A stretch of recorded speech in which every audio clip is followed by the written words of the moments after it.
Welcome to today's class, Business Studies, Class 12th Commerce. Today we are going to start with Unit 5, Organizing. It is one of the step in management process, and today we will be discussing the first part of it. So let us begin. Organizing. Again, let us have a look on the concept map. We have already discussed the first unit, that is nature and significance of management, principles of management, business environment, and we have also started planning, the very first step of the managerial process. All these videos are available on the same channel. So dear student, you can go and visit, see the videos and make notes out of it. Today we will be discussing the second step of managerial process, that is organizing.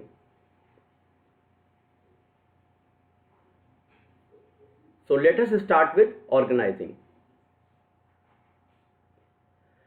Dear student, learning objectives of the unit will be organizing the concept, organizing as a process and a structure. We learn the organizing as a process as well as a structure. So we will be discussing both the concepts. Steps in the process of organizing, importance of organizing, formal and informal organization, functional and divisional structures of organization, delegation, the concept, elements and importance, and also we will discuss about decentralization, the concept and importance. At last we will discuss the difference between these two concepts, delegation versus decentralization. So in today's lesson we will be discussing about the concept, the process and structure, steps in the process of organization, importance of organization, and formal and informal organization. So let us move forward and we'll discuss about all these 5 concepts in today's lesson.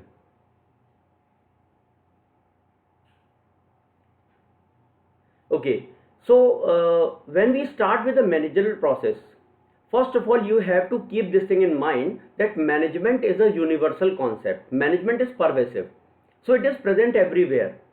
We have already studied that anything minus management becomes zero.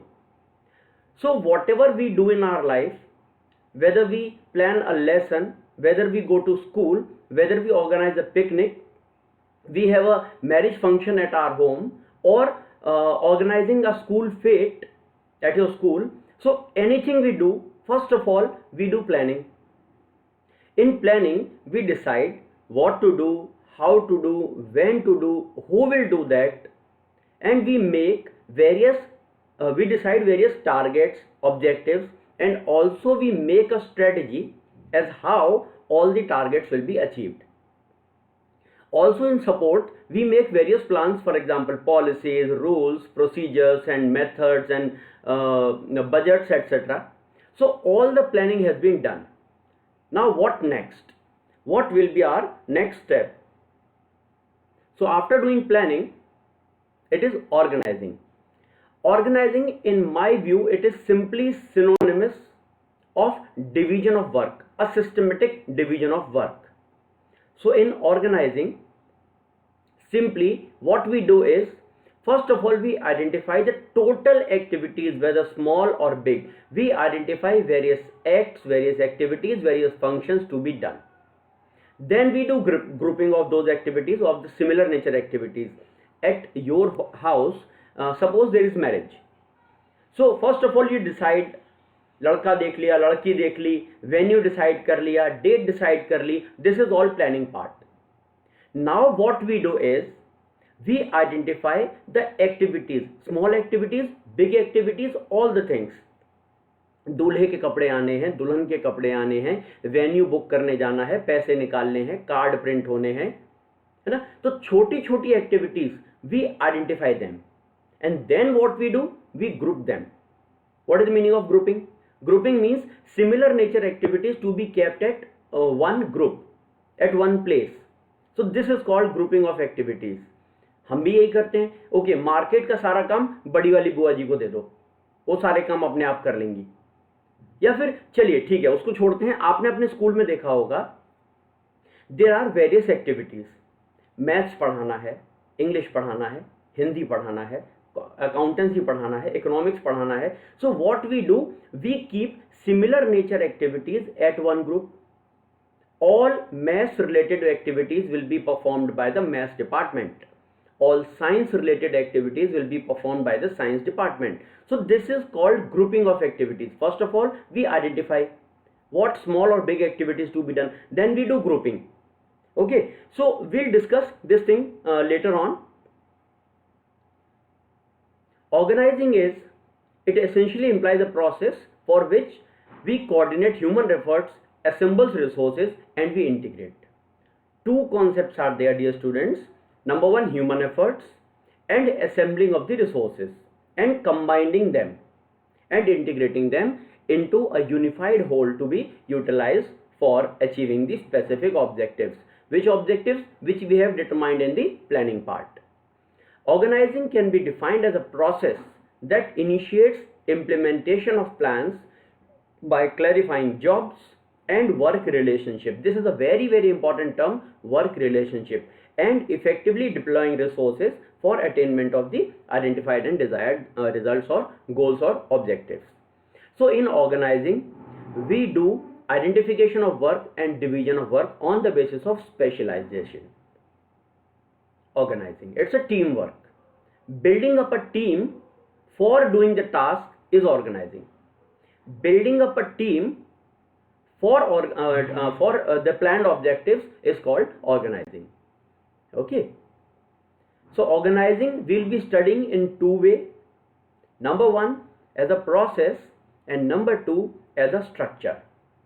Organizing can be studied as a process and as a structure. Both the concepts are included in your syllabus for the year 2020 and 21. First of all, very important part, organizing as a process. So process means anything which is having systematic steps. Organizing is also having 4 systematic steps. What are those steps? Let us have a look. First of all, identification and division of work. Second is departmentalization. Third is assigning the tasks or assigning the duties. And finally, establishing authority and reporting relationship. Let us discuss all these steps in the organizing process one by one with suitable examples.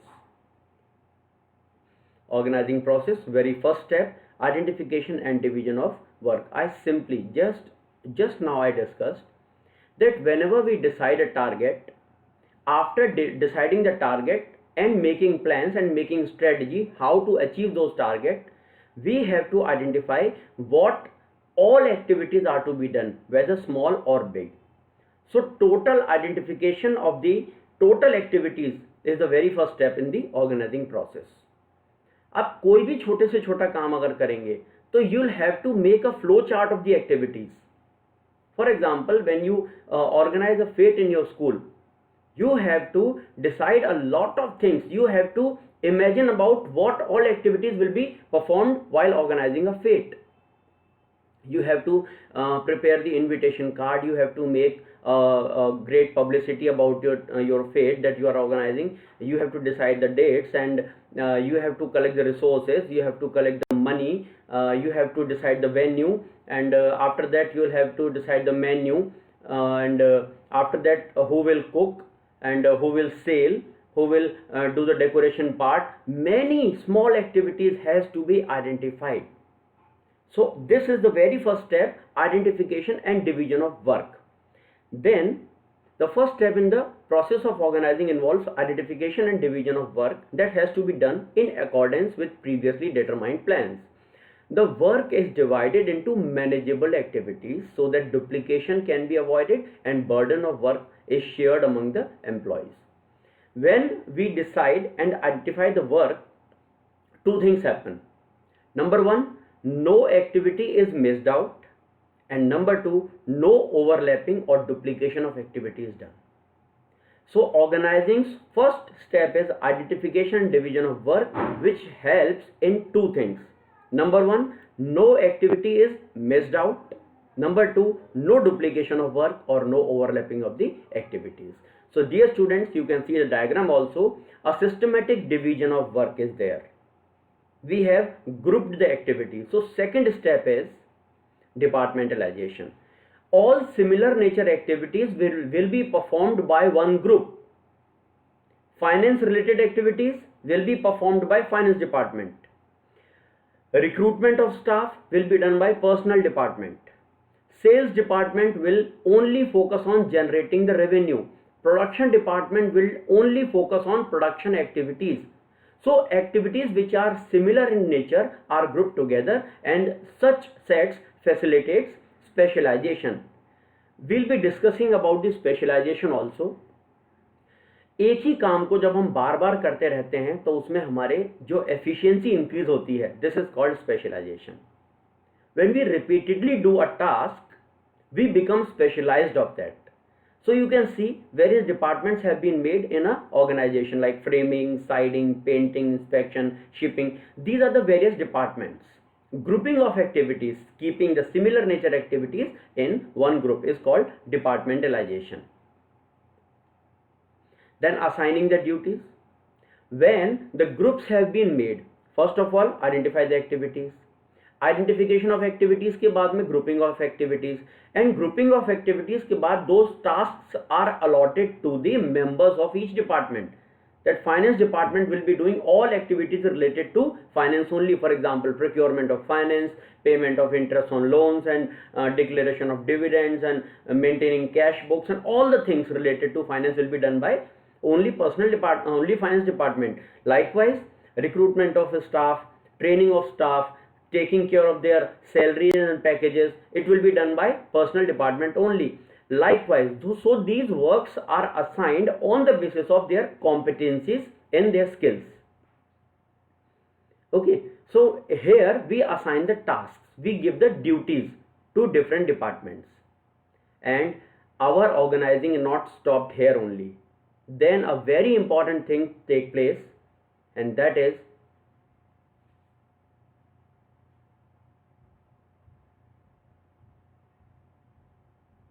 it is deciding the reporting relationship, like who will get orders from whom and who will give orders to whom.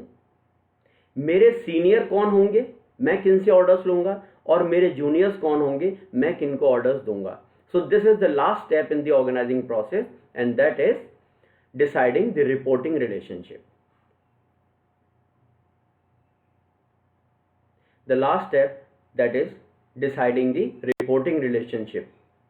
What happens due to that? A structure takes place. Dear students, for example, I am a sole trader. I am running my shop by myself, and I am performing all the activities related to my shop by myself. Then I am the only person in the organization. But as soon as I require some additional workforce, I appoint a person. Immediately the organization process starts, and my organization start taking place. A structure started taking place. How? I will be the senior, and the person whom I have appointed will be my junior. He will be reporting to me, he will be getting orders from me. Okay, so there are two persons now there in my organization, and now sole trade is having two people. I will be the boss, he will be the subordinate. Means organization structure has started taking place. So organization structure can be defined as a framework within which the managerial and operating tasks are performed. It specifies the relationship. Focus on this keyword. It specifies the relationship between people, work, and resources. It allows correlation and coordination among the human, physical, and the financial resources. Organizing is called machine of the management. Do you know what is a machine? Machine is a combination of interrelated tools. In the same way, organization is also a structure having people interrelated, a team which is interrelated. First of all, workers. Workers are controlled by the lower level managers. Lower level managers get instruction from the medium level managers, and medium level managers get instruction from the top level managers. So there is an interrelated team. there is a correlation between various departments, various HODs, and various levels in the organization, and also among various resources. For example, in your school you have seen authority, that is principal, then HOD mathematics, and teachers working in maths department.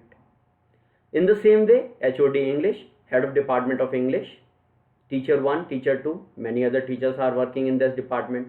In the same way, there is Hindi department having HOD Hindi, head of the department of Hindi department, and teachers working in it. In the same way, HOD Science having various teachers under him. So what you are seeing on the screen right now is the organization structure. This organization structure takes place due to the last step of the organizing as a process, and that is defining the interrelationship, defining the reporting relationship between various people working in the organization. कौन किससे orders लेगा और कौन किसको orders देगा. It gives birth to the organization structure. So at your screen you can see now, this is organization structure of your school. Let us have one more example. Let us see the organization chart of ONGC, Oil and Natural Gas Corporation. First of all, CEO and MD, then company secretary, corporate affairs, and chief vigilance officer, also MD ONGC Videsh Limited. These are the top level managers. Then we come to the departmental heads. They are called medium level managers. So directors office, directors exploration, director HR, director tech and field services, director finance, like that. So these are the HODs, head of the departments, having various people working under them. So all the lower level managers are working under HODs, and HODs are working under the top level managers. So these were the organization as a process and organization as a structure. Organizing as a process means having 4 steps. Number 1, identification and division of work. Grouping of activities, that is called departmentalization. Number 3, assigning the task. And last is deciding or defining the reporting relationship. Due to that reporting relationship, when a structure takes place, that structure is called organization chart or organization structure. Importance of organization. Why organizing is important? Number 1, it gives us benefits of specialization. You must understand that what is the meaning of specialization. Due to repeated performance, when we become expert of doing one task, it is called specialization. So what are the benefits of specialization? Obviously, the quality and quantity improves, wastage are reduced, and there is a scope of improvement in the future. So repeated performance of a particular task allows the worker to gain experience due to specialization. Second point of importance is clarity in work relationship. Organizing provides us a clarity of work relationship. For example, in your school, you know it very well that regarding fees you have to discuss this point with your class teacher. Regarding your brothers or sisters' fees, you have to discuss the point with the class teacher of your sibling, brother or sisters. For any other extraordinary things or finance related things, you have to go to the office, and for any other exceptional thing, you have to go to principal. So this clarity of working relationship comes due to the organization structure. Optimum utilization of resources. When the specialization is there, when clear-cut division of work is there, that who will do what, and a reporting relationship is there, obviously we are able to utilize the resources in a very, very optimum and maximum possible manner. There is no duplication of the task, and no important activities are missed out. In that way, we are able to optimum utilization of the resources, and we are able to increase the effectiveness as well as efficiency of the organization also. This is very important point, that organizing provides us adaptation to change. expansion and growth of the organization. How? Let us have an example. For example, you have studied about chain stores in class 11th. So chain stores means a series of shops or outlets in a city at various prominent locations. Those chain stores are established in under common ownership. So let us see, suppose there is a new colony developed and there is a huge demand of the product of my company or my organization. What I will do? I will open a new outlet near to my customers in that locality. What I will require there? I will have to expand my organization. I will have to add one more unit in my organization. I will have to appoint the manager at that retail store and other staffs also. So according to changes in the environment, I am able to change my organization structure. This is a very important point of organizing. In the same way, if there is lesser demand or no demand at a particular region or particular area, what I will do? I will shut that shop or outlet and I will close it. So organizing provides me a flexibility to change my working staff as per the demands of the environment. So adaptation to change, and also it helps in expansion and growth. It allows the organization structure to be suitably modified and the revision of interrelationship among managerial levels to accommodate changes in the business environment. Effective administration. At this point, I would like to remind you, you should write this thing, that is span of control.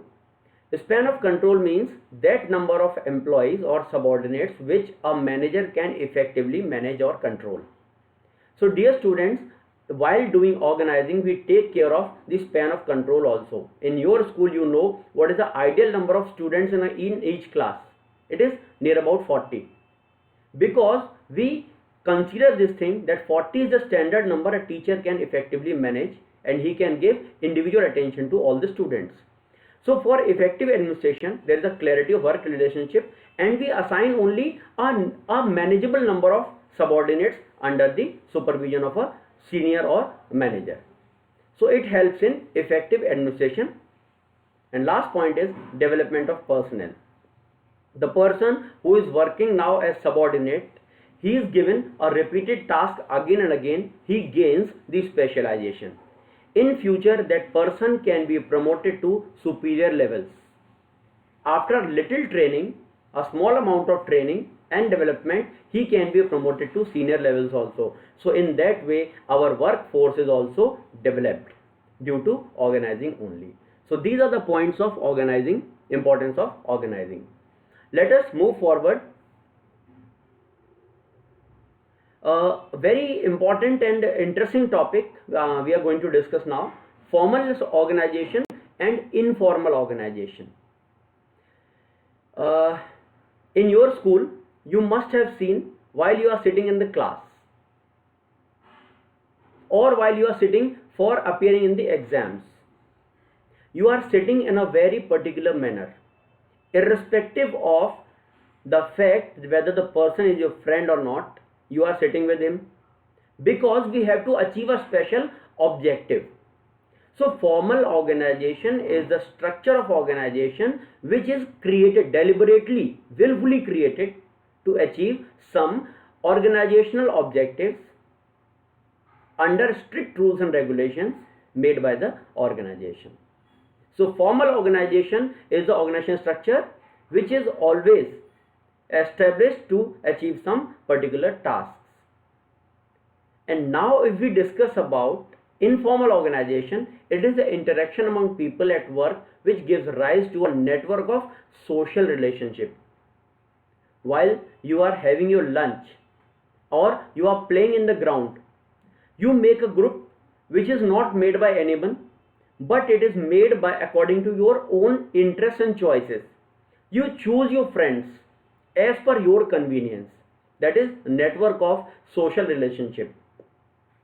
So when a group is formed due to common interests, it is called informal organization.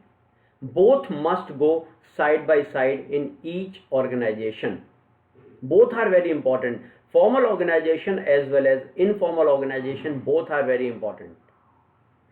The informal organization cannot survive without formal organization, and formal organization cannot survive without informal organization. While coming to the organization or our school, we are students of the school, but fact remains same that we are also human beings. So to fulfill our social needs as a human being, we need to make some informal groups also, where we can share our feelings, where we can communicate without any specific rules and regulations. But in formal organization, it is entirely different. A predetermined behavior is there in the formal organization. A strict set of rules and regulations is there in the formal organization, and which is always defined or made to accomplish a particular task only. So now a very important question we are going to discuss is a very important question for your exam also, and it is difference between formal and informal organization. Very first thing, meaning. The formal organization is a structure of authority relationship created by the management. It is deliberately created. It is willfully created. It is not originated, it is created. And informal organization is automatically originated due to social relationships and interactions between people. Origin. Formal organization arises as a result of company rules and policies. It arises as a result of social interaction. Informal organization arises as a result of social interaction. Authority. In formal organization, authority is assigned. Leaders are selected. While in informal organization, it arises due to personal quality. You must have observed while doing interactions with your friends, automatically you feel that someone becomes the leader of a group. At your playground or at the recess or lunch break, you generally observe that suddenly a person becomes the leader of the group and everyone follows his points, everyone supports his views. So authority is assigned in formal organization and it is automatically arises due to personal quality. अगर किसी आपके दोस्त की थोड़ा physique अच्छी है और उसको लगता है कि वो अगर किसी को थोड़ा कस के मार देगा तो आपको हार्म होगा, ऑटोमेटिकली वो लीडर बन जाता है. Or someone is having good decision making quality, having good sense of humor, good physique, automatically becomes a leader of a group. Then behavior. Formal organization is always having predictable behavior because it is directed by the rules. Everyone knows in a given situation how all the people in the organization will behave. So behavior is predictable because it is directed by the rules in a formal organization. In informal organization, there is no set behavior pattern because it is circumstantial. जैसा situation बनेगा हम वैसे behave करने लगेंगे. We are going for a movie, movie tickets नहीं मिले, okay, no problem, we can enjoy anything else or cricket match with our friends.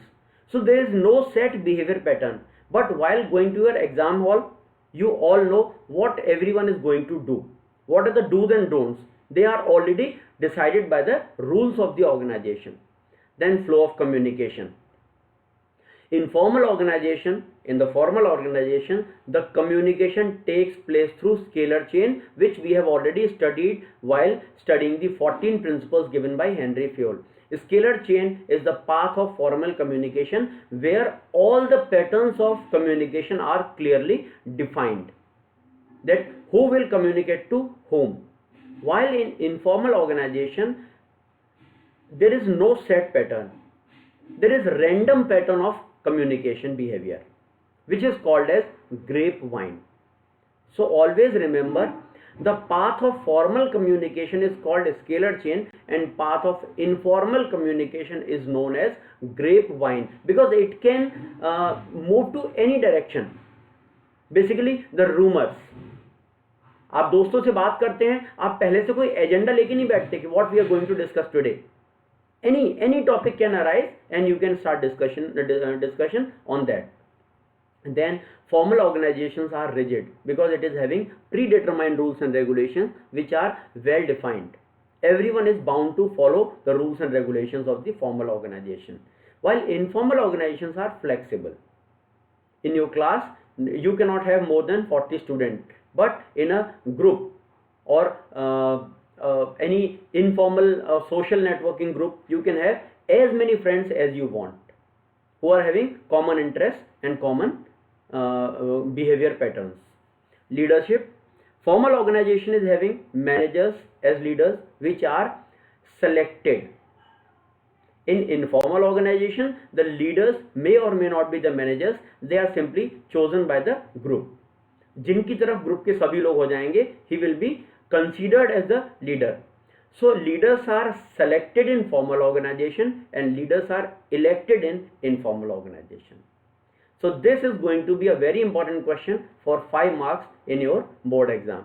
Dear students, this is the last topic for today. Make notes of all the points. Have a good practice of the exercise. Revise the points and try to attempt the case studies which has appeared in the previous year board exams. Thank you very much. Stay inside, stay safe. In next lesson, we will be discussing about functional and divisional structures of the organization, delegation, the concept, elements and importance, a very very important topic. It comes generally for 4 marks in a board exam, and decentralization, concept and importance. Okay, thank you very much. Stay safe, stay inside. God bless you.